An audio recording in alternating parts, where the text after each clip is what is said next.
bem-vindos a mais um vídeo especial aqui do canal da Suno Research. Eu sou Gabo Cauta e sou editor do portal Suno Notícias. E estamos aqui hoje para falar, mais uma vez, do assunto do ano, né? Do assunto do momento, ou seja, da reforma tributária que está tramitando no Congresso Nacional e que poderia ser aprovada o quanto antes pela Câmara e pelo Senado. E para isso, para fazer esse boletim sobre o andamento, o status das negociações, das discussões sobre a reforma tributária, está conosco aqui o nosso queridíssimo advogado Matheus Bueno, advogado especialista em direito tributário e também sócio do escritório de advocacia Bueno e Castro Tax Lawyer, aqui de São Paulo. Muito bem-vindo, Matheus. Sempre um prazer tê-lo conosco. Muito obrigado, cara. Um prazer estar aqui com você de novo. Matheus, vamos lá então. Vamos começar, a gente começou 2 semanas atrás, um pouquinho, 10 dias atrás, quando a reforma foi apresentada lá no Congresso Nacional e agora a reforma está tramitando com o relator, o deputado Celso Sabino, que também está aportando algumas mudanças no texto, né, principal da reforma. O que podemos dizer que avançou nesses 10 dias, o que mudou nos últimos 10 dias dessa reforma, quais são os pontos que a gente poderia destacar que foram os mais importantes nos últimos dias? Bom, vamos lá, Carlos.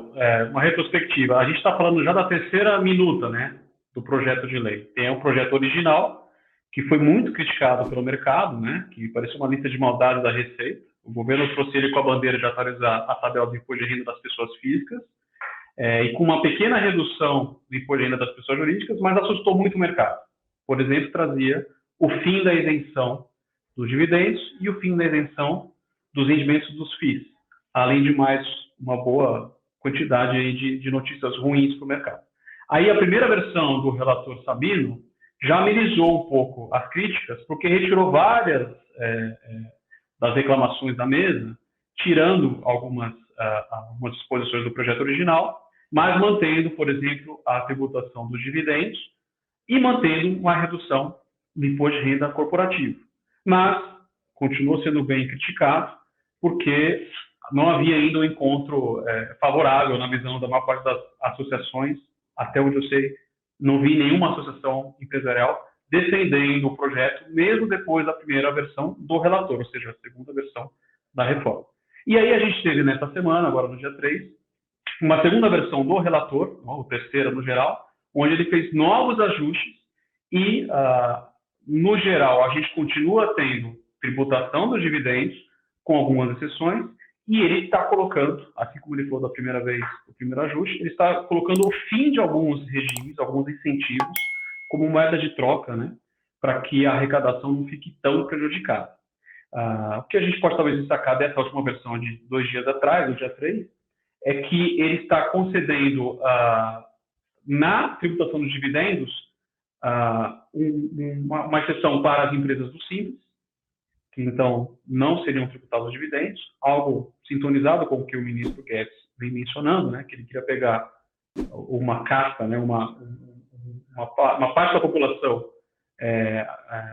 vamos dizer assim, com poder aquisitivo maior, e não pegar os empreendedores do Simples, mas manteve aquela isenção individual de 20 mil, mesmo quando existe incidência. E aí temos mais uma lista aqui de detalhes, por exemplo, gatilhos para haver redução do imposto de renda das pessoas jurídicas, tributação da atividade de minérios, né, e algumas outras questões, por exemplo, tributação de dividendos quando eles são oferidos por fundos. Então, a gente já está com a reforma avançando, evoluindo, as bandeiras principais de corrigir a tabela das pessoas físicas e tributar dividendos permanecem, mas com algum tempero, né? Gatilho do imposto de renda, manutenção da isenção dos FIIs, e é isso que a gente tem na mesa hoje em discussão no Congresso. Perfeito, Matheus. Agora, a pergunta é, você acha que o Congresso Nacional, com esta proposta, com essas questões que temos na mesa, vai aprovar esta reforma? Teremos resistências, algumas mudanças mais impactantes, aquela gordura que a gente falou da outra vez, que o governo já colocou na proposta para ser queimadas. O que você acha que poderia acontecer e quais pontos poderiam ser rediscutidos pelo Congresso Nacional? Um pouco bola de cristal, tá, cara? Eu vou tentar dar o meu palpite aqui. Brasília tem a sua dinâmica própria, né? Entram os bodes na sala, saem os bodes, mas no final do dia, via de regra, algo é alterado. Mesmo entre os meus sócios aqui, a gente tem um pouco de divergências do que seria aprovado ao fim. Mas a gente teve nessa mesma semana a aprovação do chamado regime de urgência. Então, a Câmara já decidiu que esse é um projeto que vai ser votado com prioridade. O que significa o regime de urgência? Se, no prazo, ele não for apreciado pelo Congresso, pela Câmara, a pauta fica travada. Então, eles não têm opção a não ser votar. É óbvio que eles podem retirar do regime de urgência. Mas, para mim, isso foi um sinal de que a postura política no Congresso tem funcionado e esse projeto que foi apresentado como uma das fases da reforma tributária tende a ser apreciado. A tributação de dividendos, para desespero de alguns, né, e talvez conforto de outros, tende a ser o carro-chefe, porque mesmo após tantas críticas, ela nenhuma das 3 versões deixou de constar ali. Criaram-se exceções para tentar contemplar algumas situações especiais, mas existe uma grande chance disso ser a votação. Ser aprovado, aí a gente está realmente, um pouco previsão do clima, né? A gente consegue prever amanhã ou daqui a 2 dias o que pode acontecer, mas quando você começa a esticar muito o forecast, né, o horizonte de previsão, fica difícil, especialmente no Brasil, né? A cada semana a gente tem muito barulho, né, do ambiente político, e isso tudo afeta Brasília e quem vai apreciar o projeto de lei e a votação dessa reforma. Mas, se aprovar no regime de urgência, tendo a acreditar que vá à votação, e aí a gente vai ter que ver como está o placar, né, como está o apoio do governo perante a Câmara dos Deputados. Lembrando que é um projeto de lei que não vai ser votado só na Câmara dos Deputados, precisa passar pelo Senado, e o relator tem tentado apaziguar, né, as demandas quando ele, por exemplo, insere no texto alguns dispositivos em proveito dos estados e municípios, que deve trazer um pouco mais de apoio à reforma. Porém, o último comentário aqui de novo, as associações empresariais, nenhuma delas ainda se manifestou a favor do projeto, mesmo nessa última redação. Tem voado muita pedra em cima desse projeto do lado empresarial, e isso é um grande desafio para o governo. Pois pegando o gancho que você falou sobre a questão do aumento da tributação, para o melhoramento da alíquota do tributo destinado aos estados sobre minério de ferro, eu te perguntaria quanto que isso você acha vai impactar nas contas dos estados, de alguns estados, né? Lembrando que a extração de minério de ferro no Brasil, a grande parte é concentrada em 2 estados, né? Minas Gerais e Pará. Quanto que isso você acha que poderia trazer para a reforma, estados e municípios, né? Quanto você acha que é mais uma manobra política que, no final das contas, não vai dar um grande benefício em termos de arrecadação para os cofres públicos das entidades locais da federação? Eu acho que não é o mais relevante. Os estados, né, eles têm as suas próprias taxas sobre as atividades de mineração e, por exemplo, no STF, a constitucionalidade dessas taxas está para ser votado. Então, a gente já viu o Pará e, se não me engano, Minas Gerais mesmo, se reunindo com os ministros para tentar levantar a bandeira de por que essas taxas deveriam ser mantidas. O que o relator colocou de aumentar a taxa de mineração me parece que não afeta tanto os estados e municípios, porque não necessariamente essa é uma arrecadação que é compartilhada com os outros entes. Agora, o que o relator sim colocou para ajudar eles são os gatilhos para a redução do imposto de renda das pessoas jurídicas. Então, o resumo hoje elas pagam 34%, 25% de imposto de renda e 9% de CSL, no total 34%. Essa arrecadação é sim compartilhada à União, ela arrecada, mas ela compartilha uma parte disso com estados e municípios. Como o relator, na primeira versão dele, ele estava dando um desconto maior disso, ou seja, reduzindo, o ministro Guedes, na primeira proposta, né, reduzia de 34% para 29%. O relator já estava reduzindo em 12,5%. Em vez de só 5%, já estava aumentando a redução. E aí os estados e municípios gritaram, pô, mas aí eu vou perder a arrecadação também. Nessa última versão dessa semana, o relator está propondo, olha, eu vou reduzir para 7,5%, né, em 7,5%, e depois os outros 2,5%, 2,5%, os outros 5%, dependem da arrecadação da União Federal com o imposto de renda neste ano que vem e no seguinte, ser no mínimo igual à arrecadação 2019, pré-pandemia. O que isso tudo traduzindo significa? Estados e municípios, não se preocupem, eu só vou reduzir a arrecadação de imposto de renda das pessoas jurídicas se eu conseguir arrecadar o suficiente para te repassar o que eu já te repassava antes da pandemia. essa redação realmente é para conciliar o interesse dos outros entes.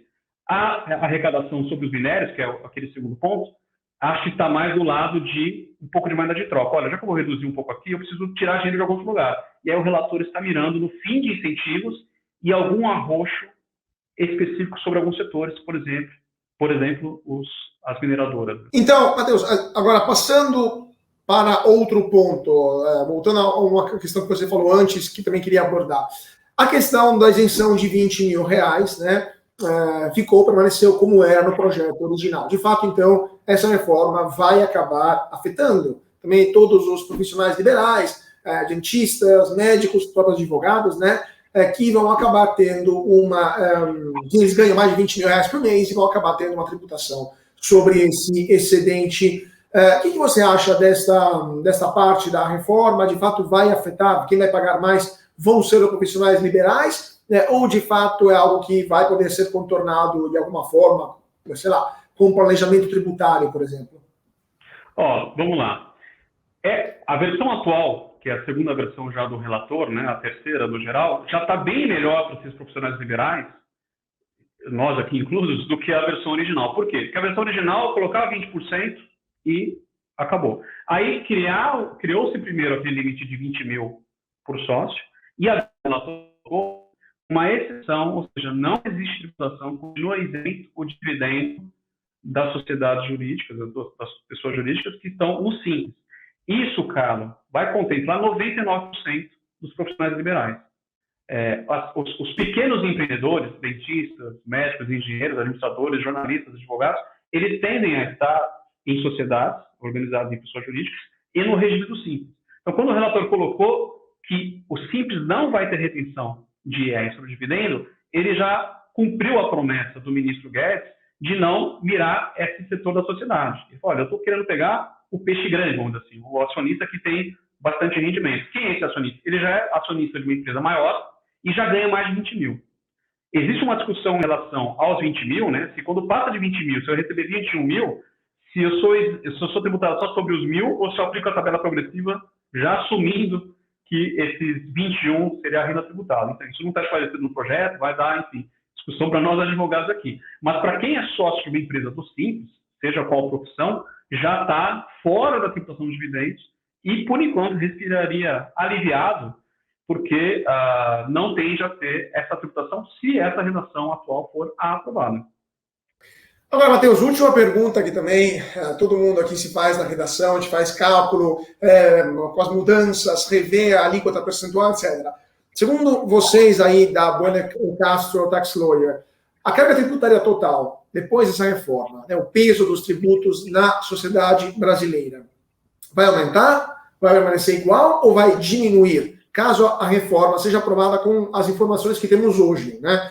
Você acha que o peso dos tributos do Brasil vai aumentar ou vai diminuir ou vai permanecer igual, caso a reforma seja aprovada assim como está? Existe uma concreta chance, um risco, né, de dar errado, de aumentar. Esse é o temor e é por isso que nenhuma das associações que se manifestou até hoje está ou foi favorável ao projeto. A primeira versão, Carlos, que é a versão do governo do projeto de lei, que já foi praticamente descartada pelo relator e está sendo remendada, né, ela teve o apoio do Sindifisco, que é o Sindicato dos Auditores Fiscais. Um ex-secretário da Economia, né, do Ministério da Economia, fez até uma piada, achei muito propícia, brincando, olha, a mesma coisa que a CUT apoiar uma reforma trabalhista. Isso é um mau sinal. Se os auditores fiscais estão apoiando uma reforma tributária, a desconfiança é muito grande. A gente tende a acreditar que essa reforma está aumentando a carga. E, de fato, o governo logo assumiu, depois de 2, 3 dias, que, olha, a gente não fez a conta muito bem, a gente queria, de fato, ser neutro em arrecadação, simplificar, mas ser neutro, não aumentar a arrecadação. A gente percebeu que aumentaria. E começaram a vir as novas ideias do relator. O relator, no começo, prometeu que a carga ia diminuir, que o governo estava mais entregando do que recebendo. A conta dele, na primeira versão, é que o governo estaria abrindo mão de 30 bilhões de arrecadação, mas ele correria atrás disso, né, e ganharia mais no longo prazo, porque a economia ia ser incentivada, os investimentos fariam a arrecadação crescer por tabela. Então, olha, eu vou entregar agora, mas no futuro eu pego de volta. Então, a carga diminuiria nessa versão. Mas essa versão também já foi alterada. E a gente percebe o governo colocando alguns dispositivos nesse último projeto, nessa última redação. Eu digo governo porque é uma redação que a gente sabe que o relator tem conversado com os secretários e o ministro, né? Mas ele tem colocado alguns dispositivos para gerar um pouco de arrecadação, seja diminuindo incentivos, cortando benefícios, cortando regimes especiais, seja colocando algumas medidas arrecadatórias, por exemplo, essa dos minérios, ou uma faculdade dos contribuintes atualizarem o valor de imóveis, atualizar o valor de ativos do exterior e pagar um pouco de imposto em cima disso. Então, a tendência e o grande medo da sociedade é que isso aumente a carga. Isso era muito evidente no começo. Aí o relator veio dizer que, olha, não vai ser tanto assim, a gente vai reduzir. E aí vieram as críticas também, mas você vai obedecer a lei de responsabilidade fiscal? Essa versão atual, ela é menos ruim do que a primeira. Mas existe, infelizmente, um grande temor de aumentar a arrecadação e uma grande crítica que as associações federais fazem, me parece coerente, é que os dois pilares das propostas de reforma, que era simplificar e diminuir a carga, não estão sendo a vitrine dessa proposta. Não está simplificando, né? Está deixando mais complexo muitas das coisas. Por exemplo, tributar o dividendo, eles estão aumentando a fiscalização de distribuição disfarçada de lucros. E a carga, existe um grande temor de que ela aumente. Então, voltando à sua pergunta, eu acho que não diminui e tem um grande risco de aumentar do jeito que a gente tem visto hoje, e a reação do mercado tem sido exatamente nesses termos. Última pergunta, então, que te faço, Matheus, quais você acha que serão os próximos passos para a tramitação dessa reforma? Ou seja, agora vamos esperar, então, que a urgência seja superada através de uma apreciação na Câmara, passará para o Senado, sanção do presidente, eventuais vetos, etc. Quando que a gente vai ver o fim dessa novela e a reforma aprovada, ou eventualmente rejeitada, quem sabe, no Congresso Nacional?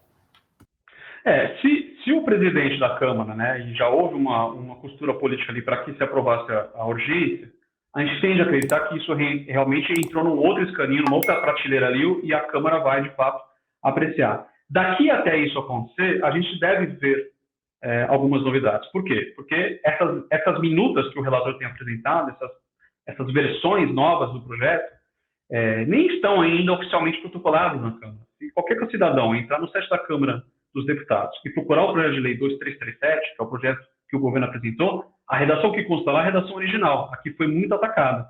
O relator tem divulgado, e todos temos tido acesso às versões preliminares de um arquivo em PDF do que ele está propondo, mas isso a cada 2 semanas tem alterado. Então, é bem possível que o que seja apreciado pelo Congresso não seja exatamente nem a versão original, nem a versão atual. Mas espera-se que nas próximas semanas a gente tenha uma evolução do tema, ou para que isso seja de fato postergado, né? De, olha, a gente não chegou num consenso, não vamos levar à votação, ou para que a redação que então for a definitiva do relator seja levada à votação.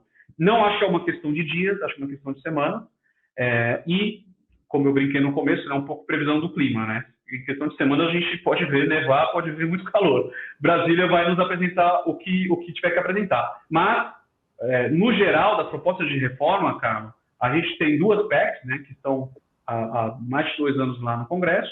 O projeto do PiscoFins, que é a tal da CBS, que foi apresentado ano passado, e esse do imposto de renda. Esse foi o que ganhou tração mais rápido. Então, se algo for para ser apreciado para o Brasil em breve, esse tende a ser a bola da vez. Vamos ver, então, o que vai acontecer, e com certeza voltaremos a falar com o nosso queridíssimo Matheus Bueno sobre o andamento, a tramitação e a eventual aprovação desta reforma tributária. Vamos ver quais vão ser as decisões, vão ser as previsões desta reforma aprovadas pelo Congresso Nacional. Eu queria agradecer muitíssimo o Matheus Bueno, advogado tributarista e sócio da Bueno & Castro Tax Lawyer aqui em São Paulo. Muito obrigado, Matheus, por estar conosco mais uma vez. Carlos, muito obrigado, é sempre um prazer estar com vocês e vamos junto aí ver o que acontece agora. Com certeza vai ser um passeio emocionante. Com certeza, como tudo na política brasileira, né? De tédio a gente não morre quando fica olhando para Brasília.